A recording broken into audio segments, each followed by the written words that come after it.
Imagine being on top of the world, undefeated, feared, a champion. Then, in just one night, losing everything. This is the story of George Foreman, a man who wasn't just a boxer, but a symbol of reinvention. He rose from the streets, became the most feared fighter in the world, then lost it all, only to come back decades later and shock everyone. But here's the real twist. His biggest victory didn't happen in the ring. It happened in the world of business, where he made more money selling grills than he ever did throwing punches. How did a brutal heavyweight champion become a beloved public figure and one of the richest athletes ever? What made his name bigger, outside of boxing, than inside it? And how did he turn failure into success at every stage of his life? This is the incredible journey of George Foreman. George Foreman was born in 1949 in Marshall, Texas. His early life was nothing like the success he would later achieve. Raised in poverty, he grew up in the tough streets of Houston, where survival meant being strong and aggressive. As a teenager, he was constantly in trouble, fighting, stealing, and running with the wrong crowd. By the time he was 15, he had dropped out of school and was heading toward a life of crime. But a single decision changed everything. At 16, he joined the Job Corps, a government program that helped troubled youth learn job skills. There, he met a man named Doc Broadus, a boxing coach who saw raw potential in Foreman. Doc encouraged him to channel his aggression into boxing. Foreman was hesitant at first. He didn't see himself as a boxer, but when he put on the gloves, something clicked. He was naturally powerful, and with just 2 years of training, he found himself on the world stage. In 1968, Foreman represented the U.S. at the Olympics in Mexico City. Many doubted his chances. He was still young, inexperienced, and unknown on the international stage. But when he stepped into the ring, it was clear. He wasn't just good, he was unstoppable. He bulldozed through his opponents, winning fight after fight. In the final match, he defeated Jonas Chepelis, a highly experienced fighter from the Soviet Union. Foreman didn't just win, he dominated, securing a gold medal for the U.S., and, in a moment that shocked many, he celebrated by waving a small American flag. This was a statement. The 1968 Olympics were filled with political protests and controversy, but Foreman wanted the world to see that he was proud of where he came from. His life was about to change forever.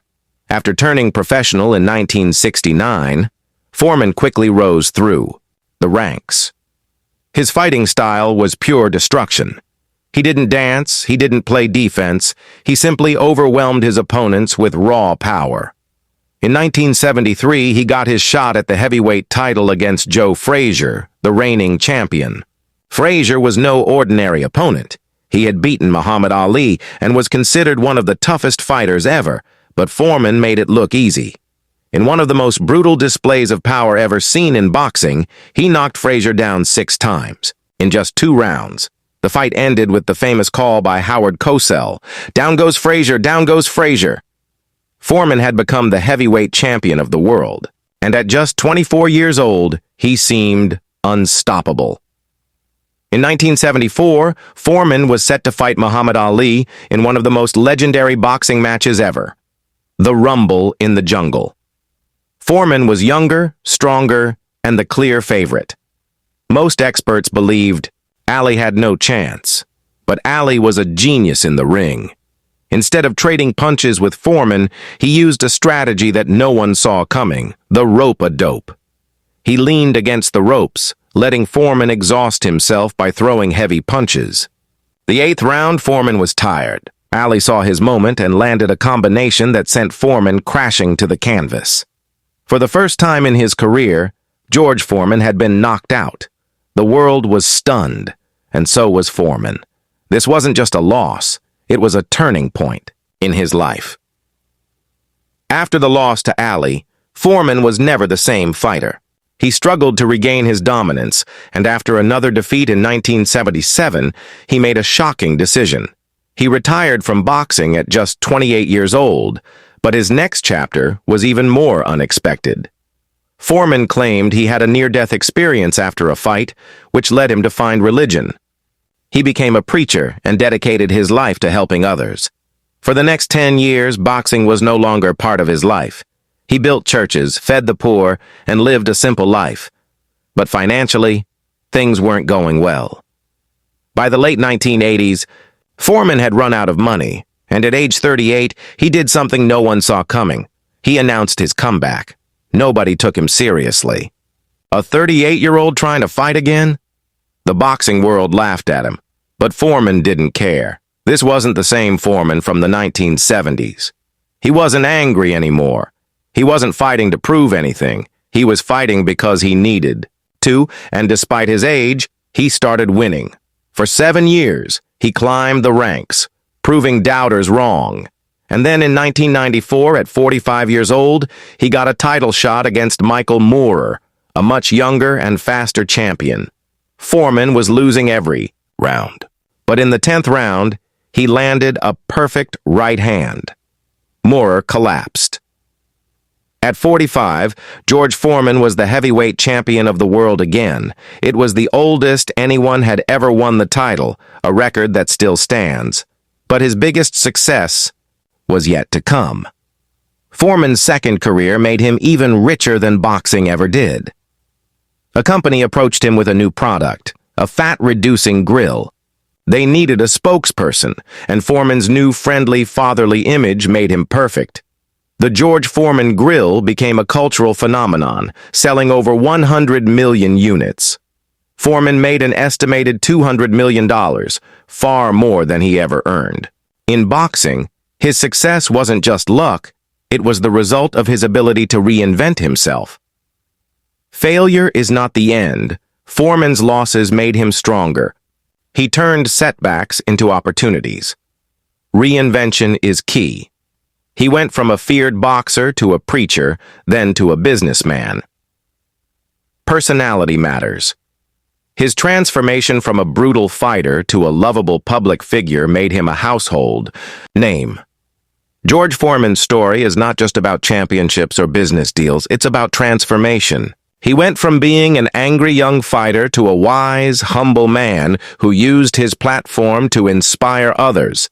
Whether it was through his sermons, his mentorship of young athletes, or his business success, Foreman proved that greatness isn't just about winning fights. It's about how you use your influence to uplift others. He showed that a person's past does not define their future, and reinvention is always possible, no matter the odds. Even today, his impact continues. Young boxers look up to him. Entrepreneurs study his business moves, and everyday people draw motivation from his resilience. His name is forever linked to greatness, not just for his punches, but for the lessons he taught the world. So the final question remains, what part of George Foreman's legacy inspires you the most? His dominance in the ring, his shocking comeback, or his ability to turn his name into a billion-dollar brand? George Foreman's life is proof that failure is never final. Most athletes fade away after retirement, struggling to find a new purpose. But Foreman reinvented himself multiple times, first as a preacher, then as a comeback champion, and finally as a businessman. His story teaches us that setbacks can be stepping stones, and sometimes the biggest wins come after the world has counted you out. He didn't just reclaim his boxing title, he reclaimed his life, showing that it's never too late to start over. Foreman's legacy isn't just measured in titles or money, it's measured in how he changed the perception of what's possible. He broke records, shattered expectations, and inspired millions to believe in second chances. From the streets of Houston to the Olympic podium, from losing everything to becoming a global icon, his journey is one of perseverance and belief. The real question is, how many people give up too soon, not realizing that their greatest success might still be ahead of them? George Foreman's journey proves that true greatness isn't just about talent or strength, it's about character. Many fighters win championships, but few leave a lasting impact beyond the sport. Foreman's ability to evolve, embrace change, and stay relevant for decades sets him apart. He didn't rely on past victories to define him. Instead, he kept pushing forward, proving that success is not about how you start, but how you adapt and grow. His name isn't just remembered in boxing history, it's recognized in homes around the world, attached to a brand that represents hard work, reinvention, and resilience. If there's one thing to learn from Foreman, it's that obstacles are only temporary. He faced poverty, defeat, and doubt, yet each time he came back stronger. His story is a reminder that no matter where we are in life, we always have the power to rewrite our future. So, the final question is, how will you respond to your own setbacks? Will you let them define you, or will you, like Foreman, rise again and create a legacy that lasts? George Foreman's influence stretches far beyond his own lifetime. His journey from a troubled youth to a world champion, then to a beloved businessman and mentor, serves as an inspiration for generations to come. Young athletes study his work ethic, entrepreneurs admire his branding genius, and everyday people find hope in his story of redemption. Unlike many sports legends who fade from public memory, Foreman remains relevant, proving that a true legacy is not just about what you achieve. It's about how your story continues to inspire others long after your prime. Foreman's life teaches us that success is not just about winning titles or making money, it's about impact. He turned his struggles into lessons, his failures into motivation, and his name into a symbol of perseverance. The question we all need to ask ourselves is, how will we be remembered? Will we let challenges break us, or will we rise above them and create a story worth telling? Foreman's journey is proof that no matter where you come from, with resilience and determination, you can shape your own destiny. George Foreman's story is one of resilience, reinvention, and unexpected success. But here's the real question. Do you think his comeback in boxing was more impressive, or was his business empire his true legacy? And more importantly, how many times do we give up, not realizing that our greatest success might be just one more fight away?